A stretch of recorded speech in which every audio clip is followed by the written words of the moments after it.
Looking. Curry gets free. Curry puts up a three. Bang! A beautiful Friday afternoon here in Hempstead, New York, on the campus of Hofstra University, where I go to school along with Ethan Poole, who's joining me today to discuss the first 2 weeks of the NBA season. Ethan, I'm so glad you could be here with me today, man. Calvin, it's an honor to be on today. We talk basketball so much, on and off the air here at Hofstra, so it's always great when we get to chat some hoops. Absolutely. So let's dive right into things. First of all, we're going to take a look at the league from kind of a team perspective 2 weeks in and see, who's been who's off to some of the best starts, who's kind of been slumping to begin the year, and who surprised us the most. So first off, I want to start us with the team that just won the NBA Finals. The Oklahoma City Thunder are 6-0. Obviously, that's probably the biggest elephant in the room. They're 12th in points per game right now, 4th in opponent points per game, which leaves them at 5th in the net rankings at a 9.4 plus differential. So they've had a couple of games here to start the year where, they play the Pacers in Indiana. It goes to overtime. Obviously, they're not as good as they were last year with the Halliburton injury. And then they come home and play the Kings, and they only win that game by 6. So, Poole, what have you noticed about the Thunder so far? I've noticed that they're a team missing an all-NBA player. Jalen Williams hasn't played yet.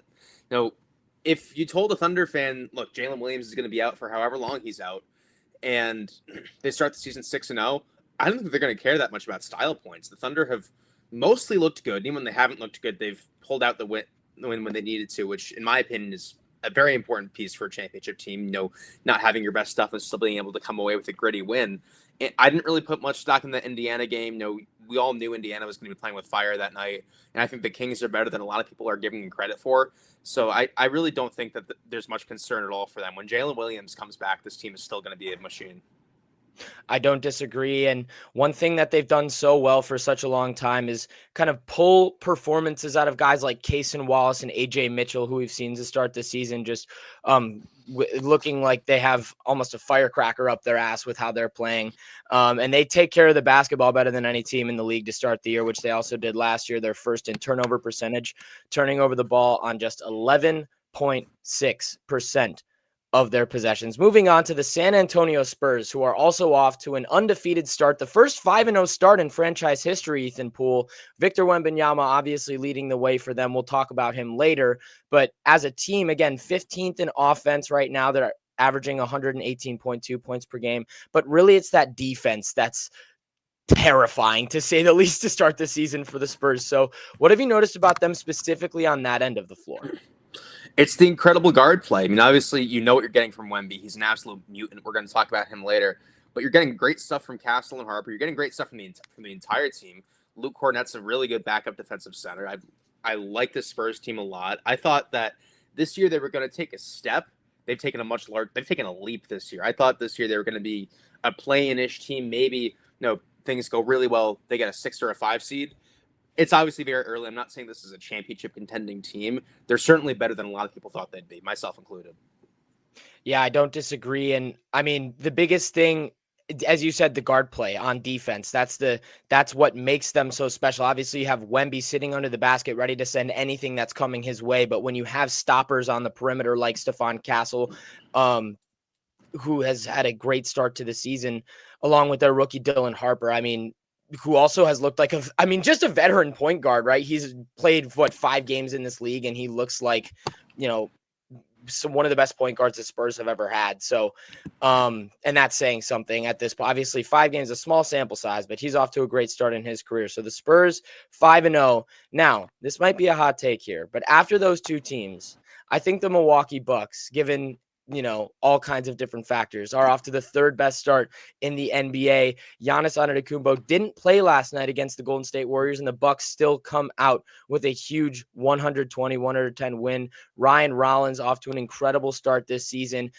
If Austin Reaves didn't exist, I would say that Ryan Rollins right now is easily the most improved player in the NBA this season. He's averaging 18.5, 3.5, with 2.5 steals and 5 assists. So he's doing a little bit of everything, looking like a two-way star for the Bucks here in the early going. It's been absolutely incredible what they've done. I like this Bucks team a lot coming into the season. I thought they were a top 3 team in the East because you know what you're getting from Giannis. well, we knew, we talked about it multiple times. We knew Miles Turner was going to be a fantastic fit for that team's front court. Ryan Rollins is the biggest surprise in the league so far. I think he is the most improved player. Austin Reaves is someone who last year was playing close to an all-star level. Obviously, he's blowing up to start the year. But what Ryan Reynolds has done has been absolutely incredible. Then you have Giannis, who's averaging, 36, 14, and 7. He didn't play last night, but he's still one of the best players in the league. He's still a guy that's going to give you MVP numbers. AJ Green's had a couple nice performances. I really like this Bucks team. I think they're deeper than they have been. I think being able to get off that Dame contract in exchange for Miles Turner was essentially a trade. Obviously, not in a traditional sense, but they essentially swapped Dame for Miles Turner. That's a much better fit for what they're trying to do right now. I like this Bucks team a lot. They've been doing some great things. For sure. And I mean, there's so many things that have changed for this Bucks team that I think in general people have taken for granted, especially during the offseason before the games were underway. People still remember this team as that old group that, slow to get up and down the floor, kind of how the Clippers are looking to start this year, who again, we will talk about later. But over the last couple of years, they've gotten younger, they've gotten faster. This year, they're 9th in pace of play, getting 103 possessions per night right now. They've got snipers all over the court. They're 6th in three-pointers made so far per game and 7th in three-point percentage to go along with that. High volume, high percentage three-point shooters. And this is with Gary Trent and Miles Turner off to a slow start, right? Gary's shooting 34% from deep and Miles Turner at 28% to start the season. And those numbers will obviously only go up. So again, I said in the first episode of this show, surround Giannis with some of these guys who can shoot. And it's going to be a problem for the rest of the league. So I really like how the Bucks have started the season. And if Ryan Rollins keeps playing at this trajectory, I was talking to my boss at BTO Media, Kevin Bunk, before we started this show live here today. And he said himself, it shifts the entire trajectory of not only the East, but really the NBA, because I don't think there are many people that saw Ryan Rollins breaking out in this type of way. You give Giannis, honestly, a big three with him and Turner. I don't know many teams are going to be able to stop the Bucks. I only know one man who's going to be able to stop the Bucks, and that's Doc Rivers. Well, I'll give Doc Rivers his flowers, actually, especially in last night's game, against the Warriors. Giannis is out, and you have to kind of manage lineups in a way that's obviously way different than any other situation, right? As soon as Giannis goes down, the outlook of the way the Bucks are playing is completely different. You've got the ball in the hands of guys like Cole Anthony and Ryan Rollins far more than on a night when Giannis would be playing. So you have to kind of strike a balance between when those guys are playing. And again, Kuzma's had a decent start to the season, specifically defensively, but he had to eat a lot of Giannis's minutes last night. And while on offensive end, you're going to get what you're going to get with Kuz. On the defensive end, he's really put up a solid effort to start the season. So I like to give Doc Rivers the credit where it's due, because his lineups to start the season, in my opinion, have not been all that bad. But let's move on to some surprising starts now, Ethan. The Philadelphia 76ers are 4-0. I don't have many words for that as of right now, other than VJ Edgecombe is currently the rookie of the year. But I mean, Embiid's playing 22 minutes a game. He's only played in 3 of the 4 games, so he missed 1. Is the Embiid era in Philadelphia over? I have no clue if it's over, but the Sixers have overcome last year. Last year was the season from hell from them. If anything could go wrong for Philly, it did. All the injuries, Kelly Oubre getting hit by a car, Embiid going down with injury. Jared McCain, he's not even back yet, but Jared McCain going down with injury after having a really good start to his rookie season. I like what I'm seeing pretty much all across the board from Philly. Maxey's looking like an MVP candidate. Edgecombe has been the best rookie out of the class so far, in a very impressive class. Oubre is looking really good in his return. Embiid has been underwhelming. He hasn't been playing poorly per se, but he's not touching 20 points per game. That Boston game was rough. It was tough. It was tough. Edgecombe bailed them out so hard. But all the sum of the parts for Philly has been really, really good. And they have Maxey, who looks like he's taking the leap from star to superstar. You have Edgecombe, who looks like he could be the next star in the league. And they're not even fully healthy yet, because we haven't seen McCain play yet. I don't think that they shop Embiid. One, no one's taking that contract. No one's taking that supposed locker room diva that Embiid's become. But I also don't think they need to, because the sum of their parts is working really well. And even if Embiid isn't playing like we know he can, he's not a net negative on the court most of the time, taking out the Boston game. Tyrese Maxey and VJ Edgecombe to start the season in their first 4 games. They're combined averaging 60, 10, and 14 right now. And as a team, they're shooting the top 3-point mark in the league at 42%. You couldn't have asked for a better start if you're a Philadelphia 76ers fan. And again, VJ Edgecombe with probably one of the greatest rookie debuts we've ever seen in that Boston game. I mean, like, this is easily the most surprising start to anyone's season for me so far. Not even close. I was watching that game, obviously, and Edgecombe was the best player on the court easily. And I don't know how many times I can say that about a rookie at all, but especially in his first career game, against an interesting team in Boston, but still in a tough environment to play basketball. That this Philly team is just looking really interesting. I think VJ he looks like an all-star 4 games in. Obviously, he's going to hit that rookie wall at some point. We don't know how he's going to adjust to that, but right now it's all sunshine and rainbows in Philly. And I think what impresses me most is obviously Maxi's, getting to be, he's still young, but I would argue he's getting to that vet status at this point. What impresses me the most about Philly so far is they're second in turnover percentage right now. So like for a guy like VJ Edgecombe, who's a rookie this year, handling the ball probably 40% of the time when Maxi doesn't have it, and they're still only turning the ball over the second least amount of times a game in the league. Like, it's a really impressive stuff from a young backcourt who's running the offense for Philadelphia. And I am, not a Philadelphia guy, but very excited to see how this team looks the rest of the way, because Maxi and Edgecombe in the backcourt is just such an exciting pairing. And we'll see what that means for Embiid and everything. Obviously, I agree with you. I don't think they're going to be able to find anyone who's willing to take on that contract, but we will see how his fit with this new look Philadelphia 76ers team looks moving ahead. So moving on to my second surprise so far, Ethan Poole, the Chicago Bulls, again, 4-0. They've played a couple of teams in the Eastern Conference who going into the season, many thought would be in that top 3, top 4 range. They beat Atlanta. They beat Orlando. And they're really just looking like a cohesive unit. Josh Giddey is doing a great job running that offense. And I mean, they're kind of, I don't want to say an underwhelming 4-0 team, but it's a offense by committee type of situation. They're averaging 30 assists a game. They've got great connective playmaking, but there's just not that one guy that, does stuff for them right now. It's death by 1,000 cuts. You have 6 guys that are averaging over 10 points a game. You have 0 guys that are averaging over 20. Giddey's the closest to that, 19.5. So obviously a good game, and he's there. But it's been impressive to see what they've done. Vucevic has looked good so far. He's averaging over 13 boards a game. And they've been sharing the ball. They've been distributing really nicely, and that's been the key to their success. I don't think this is very sustainable for them. I look at Philly, and I think, okay, yeah, this could be a very good team in the East. I don't think the Bulls are going to be bad, per se. That they've at least quelled that for now. They're not a 4-0 team. They're not a team that's going to really contend for the Eastern Conference. 5 or 6 seed, sure, but I can't see a team that doesn't have a guy who can really take over as a genuine threat in the East. I think what has impressed me most about Chicago so far actually comes on the defensive end. They're only allowing 111 points a game, which is 6th in the league. And for a team where, Josh Giddey's your starting point guard, you've got Trey Jones, who's an undersized guard coming in and playing minutes. Nikola Vucevic is basically your rim protector. I mean, certainly not the easiest bag of tools to work with on the defensive end, but they've managed to hold up on that end. And that's certainly, in my opinion, what's been most impressive about the Bulls thus far. I don't think they're going to stay undefeated much longer. I, again, don't think they're a top 3 team in the East.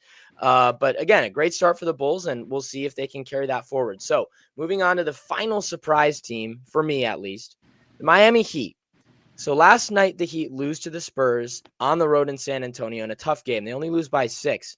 But you see incredible growth. Specifically, Jaime Jaquez is the guy that I want to highlight here for the Miami Heat. He is first in the NBA right now in plus minus at plus 104 in all of his minutes with the Heat this year. He can score at all 3 levels. He's a great rebounder, a good secondary playmaker. If Jaime Jaquez continues to take a jump like this, the Heat might not even need to. I mean, and again, this is with Tyler Hero all out with injury. So, and Norman Powell's missed their last 2 games as well. It's an impressive start for the Heat, and Jaime Jaquez taking the jump is a big reason why. I mean, him and Bam are the 1-2 punch right now, and you know what you get from Bam Adebayo. We've known what we get from him for years. Jaquez has been incredible. He's gone from a guy who in his rookie year was played off the court in the postseason by the Boston Celtics to someone who is playing okay defense, to someone who's really running this offense really, really nicely. And we talked about it, I think, Tuesday night when we had the nice little Wii golf tournament. Yes, great yeah. times. Yeah, we were talking about the Heat, and you were acting very surprised, and I said you're surprised that an Eric Spoelstra-led team is looking really, really fundamentally sound, and they're having a good start, and they're playing greater than what we thought they would be, what we thought the sum of their parts were with injury. I think Eric Spoelstra is a top 10 coach all time. I don't think it's a hot take at this point. We know he can do more with less, and if he gets more, if you get Tyler Hero back, you get Norman Powell back, and they're playing to their potential. I'm not saying this Heat team's a championship contender. They're certainly better than we thought they were. I do agree with you, but at the same time, we've seen Heat teams before where, they finish 7th, 5th, 8th in the Eastern Conference in the regular season after kind of coasting for a while. And then it's in the playoffs where Spoelstra takes that, lesser roster and turns it into more. So to see them start, they were 3-1 again before last night, but they played a close game against a very good Spurs team.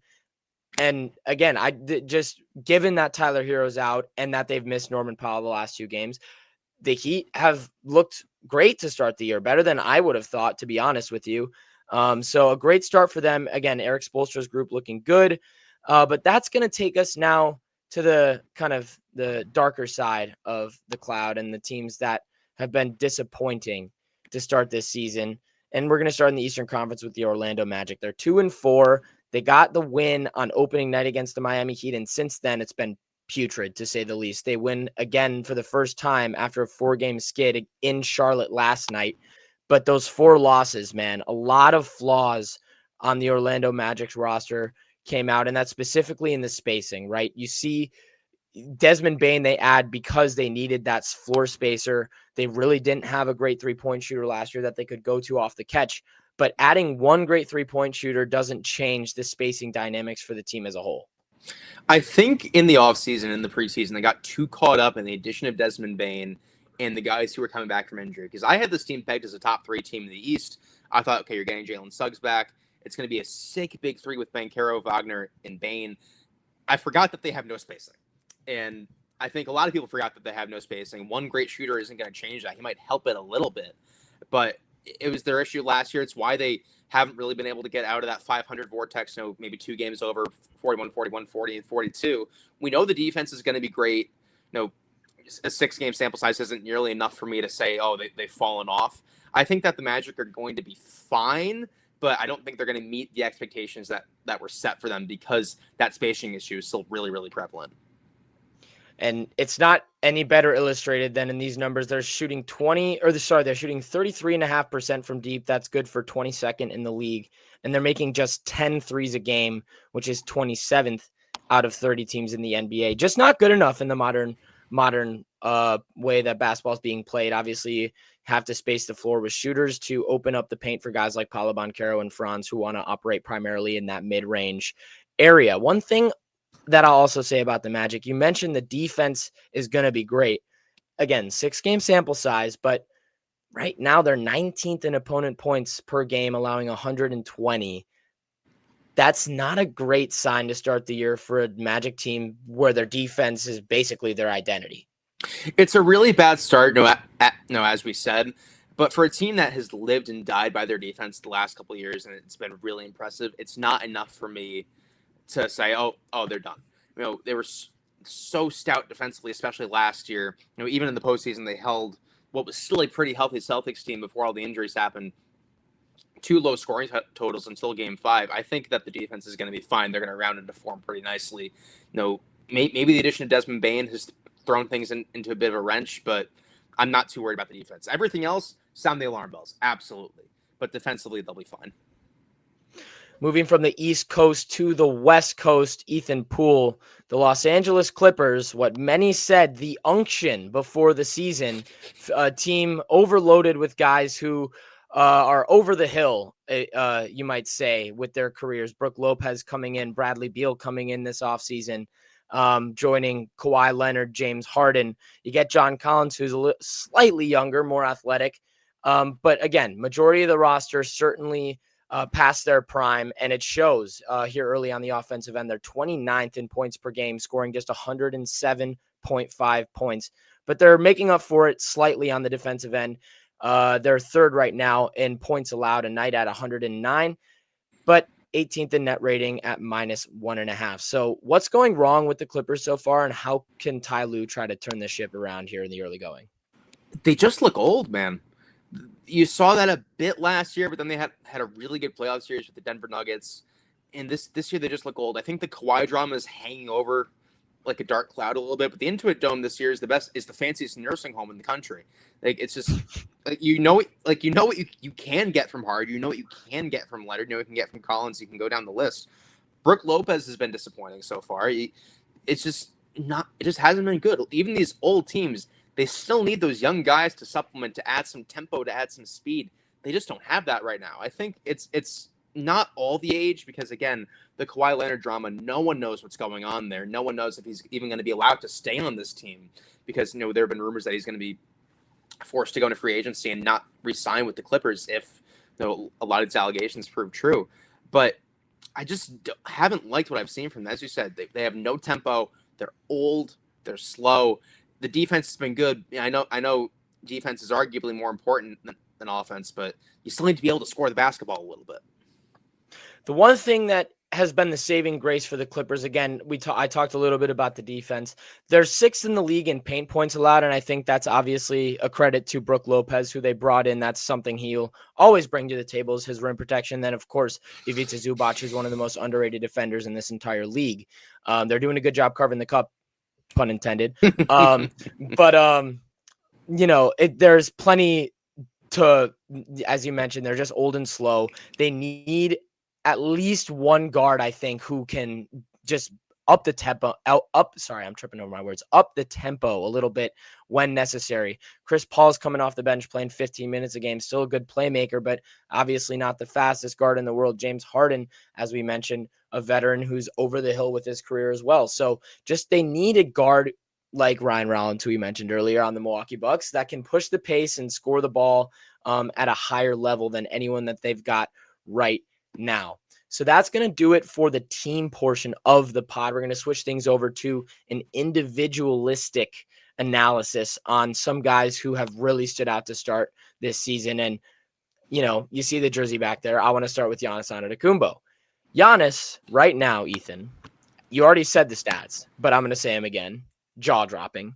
36.5, 14 boards, 7 assists. That would be a career high, 7 assists. Obviously, so would 36.5 points.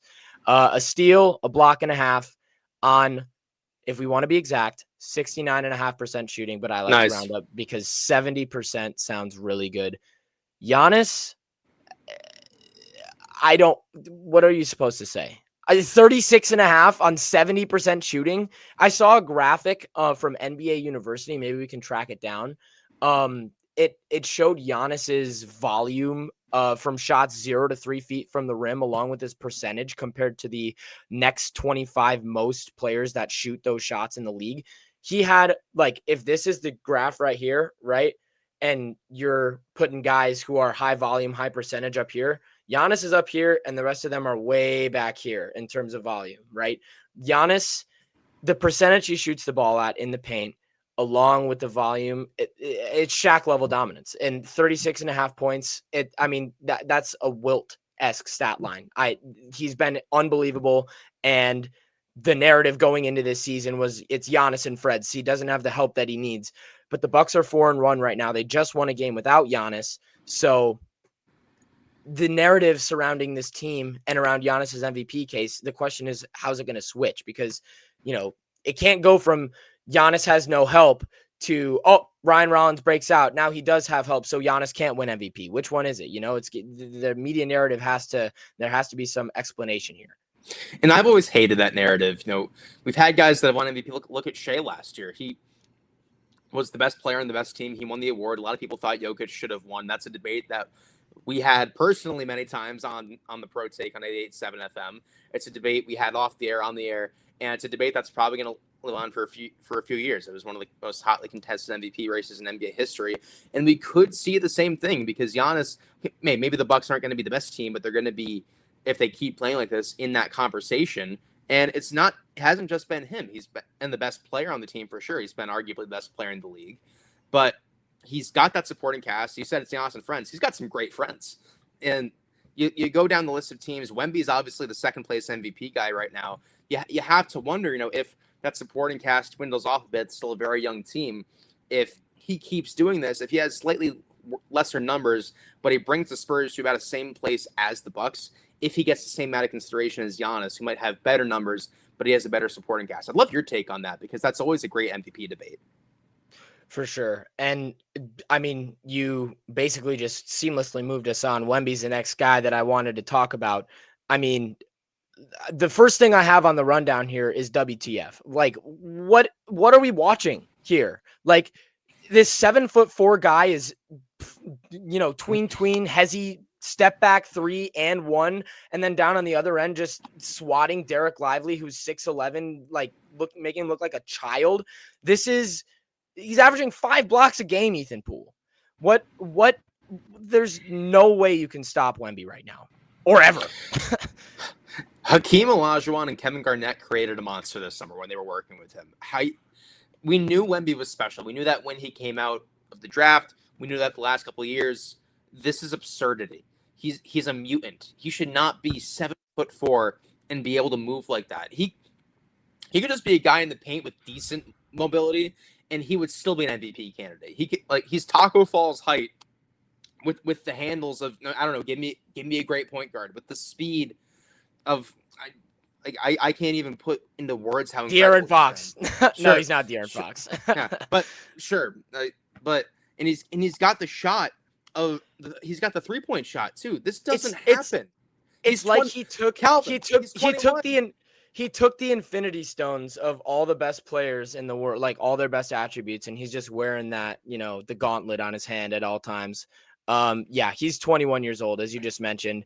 He's playing 32 minutes a game. He's shooting 62% right now. If the year were to end today, again, he's only played 5 games so far this season. So this is why we call it the 2-week overreaction show. But if the season did end today, he would join Giannis as the second player ever to average 30-plus points on 60% or better shooting. And he is 21 years old. What in the world? This time last year when the season was starting, he couldn't drink. Like just to put that in perspective, this shouldn't be happening. We knew this. We knew the Spurs were going to be dangerous in the future because of this absurd leap he's taken. Obviously, injuries are a bit of a concern after what he went through last year with those blood clots. But if he stays healthy, he can put this team on his back. It's absolutely insane. And I mean, the West is obviously just ridiculously tough, but if Wemby finds a way to keep this Spurs team in that top 2, top 3 range, I mean, I just said Giannis is the MVP right now. It's going to be hard for Giannis to average 37 points for an entire season. I think that number will probably come down, and assuming it does, Wemby keeps the Spurs in that top 2, top 3 range. There's absolutely a world where Wemby goes home with both the defensive player and MVP this year. There absolutely is, and that never happens. We have. That's been a conversation for years. There's no universe where this should be humanly possible. He's got a solid supporting cast around him too, which helps. Obviously it's a really young core there in San Antonio, so there are going to be some growing pains still. I don't know if Wemby's going to be doing this the entire year. Again, even without blood clot concerns, he is 7'4". He's more likely to get hurt than most other guys in this league. But it's just absolute absurdity. You just watch the highlights, as you said. He's got a bag. Who have we seen that's that height that genuinely has a bag? Well, it doesn't happen. And he goes from, again, a hezzy tween cross, whatever, into a thunderous dunk like Giannis. Like, again, he's dribbling like Curry would before he's slicing and dicing on the perimeter. And then he'll get to the basket and dunk on you like he's Giannis. It doesn't make sense. It's not fair. Wemby is a freak of nature, and I don't think it is a hot take at all to say that we could be looking at one of the 5 best players to ever touch a basketball. But I think that's enough Wemby glaze for the day. We're going to move on to our final individual player that I wanted to talk about today. We'll talk about the draft class as a whole after that, but Austin Reaves, man. I mean, we mentioned him earlier for a moment, but LeBron James and Luka have been sidelined to start the season. Luka went down with an injury after 2 games. And Jesus, Luka was looking amazing in those first 2 games. His average still sits at 46 points a game right now, which is insane. But again, 2 games, small sample size. Austin Reaves, if the season ended today, undisputedly most improved player. Last year he averaged 24, 6, and 1. Right now he's averaging 34, 5.5, 10, and 2. Like, he's jumped in every category by a significant margin. He's been incredible. Austin Reaves is someone who should not work as a first option. I don't even know if he would for a full season, but he should not work as a first option. He should work as, a really solid starting caliber player. And if you have him as your 6th man, that's a luxury item. He has looked absolutely unstoppable since the injuries. He looked good with Luka on the court, but now he's stepping up big. He's keeping the Lakers afloat. We don't know how long the Lakers are going to be without both Bron and Luka. So he's going to have to keep this up for quite a bit. Maybe you've seen something about the injury news, but he's going to have to keep this up at least for a bit because the West is unforgiving. If he falters and the Lakers falter, they could be fighting just to get into the play-in. Now he's keeping them afloat. He can get them in a really, really good spot when they have their 2 superstars back. But I think we could start talking about Austin Reaves as a superstar. Obviously, 34 points per game, he's not going to keep that up all year. He's just not. But if he stays in the high 20s, he's getting MVP votes. I mean, it all depends on how, the Lakers season shakes out. And when LeBron comes back, how much does he get the ball? How much is he getting the ball versus Luka? There's a lot of guys, 2 guys on that Lakers team who command the ball, right? I mean, LeBron's a good off-ball mover, but he's best when he has the ball in his hands. So you've got 2 guys already that need the ball. Reaves has shown that in these, last few games that he is a monster himself with the ball in his hands. So we'll see how Rob Pelinka and the Lakers kind of approach the deadline. And, I don't think there's going to be anyone that wants to take on LeBron's contract, but, he's got 1 year left on it. That you can maybe look into a potential buyout situation or waive and stretch, crazy stuff. But again, we saw the Bucks do it with Dame. Because Austin Reaves simply needs the ball. I mean, he's playing at an unbelievable level, and this team now, the Lakers are younger than they have been, and LeBron just sticks out a little bit, kind of like a sore thumb, as he's also basically the oldest player in the league. So any team he's on, he's going to stick out for that reason. But yes, the takeaway, Austin Reaves needs the ball in his hands more, whether or not that means LeBron comes back and plays the same way he has for 23 seasons now. But moving on to our final topic of the day, Ethan, I wanted to talk a little bit about this 2025 draft class, because I can't remember in the first 5 games of a season thinking how, like, a draft class was this complete. Maybe in my lifetime. There was a 2003 draft. I wasn't born yet. So there's that. But since then, this feels like the most complete draft class that we have seen. You've got 7 guys who went in the top 10, averaging 10 or more points a game to start the season. And that's not including Ryan Kalkbrenner, who obviously didn't go top 10, but he's averaging 11 points a game right now as well. So you've got 8 guys out of the draft class already averaging double figures. VJ Edgecombe looking like an all-star to start the season. Cedric Coward showing shades of Chris Middleton with his catch and shoot pull-up ability. Dylan Harper, as I already mentioned, looking like a young player with an old soul. I mean, just a mature point guard for the San Antonio Spurs. Con Knippel played against him in high school. Totally off the record. I like to bring it up every time I talk about him because he's a monster and he destroyed us that game that I played against him. But yeah, he's averaging 13.8 for the Hornets. Trey Johnson looking like the microwave scorer that the Wizards were looking for. Just so many guys already making an impact. We knew this draft class was going to be great. We knew it, going into the draft lottery. That's why we're saying, look, teams that didn't win the lottery, they're not in an awful spot because this is a really deep draft class, and they've still exceeded expectations because you have VJ Edgecombe playing like an all-star. You have Cedric Coward, looking like one of the better scorers. You have Dylan Harper, as you said, looking like one of the most savvy guys, one of the most mature guys coming out of this draft class. You can go down the list. We haven't even talked about Cooper Flagg yet, who's for some reason playing point guard, but that's not the point right now. When he's But when they've let him cook, he's looked very good. His shoulder's a bit of an issue right now. But you just go down this list. Trey Johnson, as you said, Knuppel, like Jeremiah Fears, like just go down the list. Like, it's one of the best draft classes we've seen. They might not have that insane big three of 2003. They might. I mean, we're only 2 weeks into their careers, so we might see guys develop into that. But it's one of the deepest draft classes we've seen. It reminds me of 2017 a lot. It reminds me of going back. I think it was the 2008 draft. I might be a little off on that. That had just really, really deep talent. I'm really like what I'm seeing from them so far.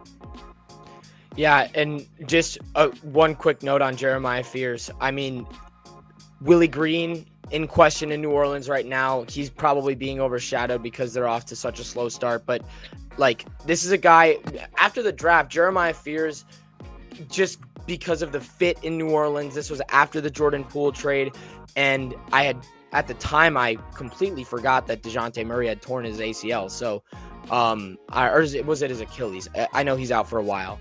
But I was thinking about how Jeremiah Fears is just another young rookie that's going to want to come in there and dominate the ball. And they've already got Murray and Poole, but again, Murray's out for the season, or at least until later into the year. And he's done a great job in the backcourt with Jordan Poole so far. He's averaging 13 points a game, along with 3 assists to go with it. So just another one of the guys in this draft class that's been so good. Ethan, is there anything else you'd like to add before we wrap up this episode of Covering the Cup? Outside of the Celtics, about to go 79-3. He's dreaming. I might as well wrap it up here. I'm going to cut you off, Poole. That is going to do it for the second episode of Covering the Cup. We thank you so much for joining us, Poole. I thank you for your time once again. I'm glad you were able to join me. We'll be back with a different guest next week. Thanks so much for tuning in, and enjoy the NBA season, folks.